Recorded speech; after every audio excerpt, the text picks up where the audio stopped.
जरा रुक कर एक बात सोचो। तुम वाकई थके हुए हो या तुम्हारा दिमाग तुम्हें थका रहा है?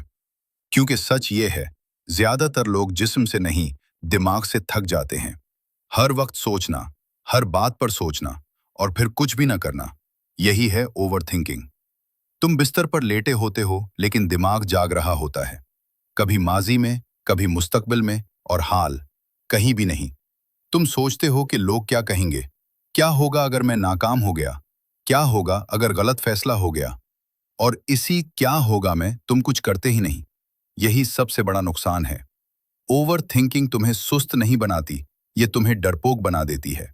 तुम कदम उठाने से पहले ही 100 गलत रास्ते सोच लेते हो और आखिर में कहते हो छोड़ो, बाद में देखेंगे। लेकिन बाद में कुछ नहीं बदलता, क्योंकि मसला हालात का नहीं है, मसला फैसले का है। जरा गौर करो, जिंदगी में जो भी आगे बढ़ा है वो सबसे ज्यादा समझदार नहीं था, वो सबसे ज्यादा सोचने वाला भी नहीं था, वो बस फैसला करने वाला था। और तुम हर फैसले को इतना घुमा देते हो कि फैसला मर ही जाता है।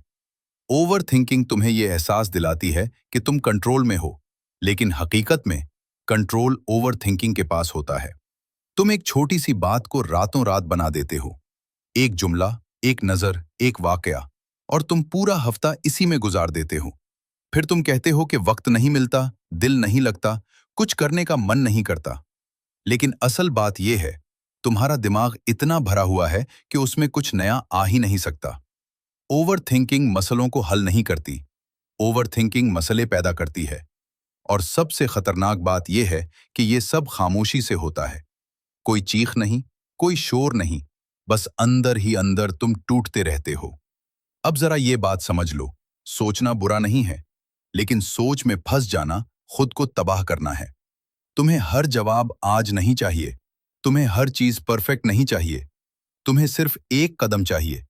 गलत भी हो जाए तो ठीक है, क्योंकि जो लोग गलती करने से डरते हैं वो कभी कुछ बनाते ही नहीं।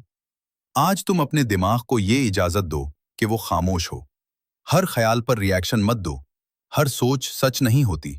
और याद रखो, जिंदगी सोचने वालों के लिए नहीं रुकती, जिंदगी करने वालों के साथ चलती है। अगर तुमने आज ओवर थिंकिंग को नहीं रोका तो कल ये तुम्हारी जिंदगी रोक देगी।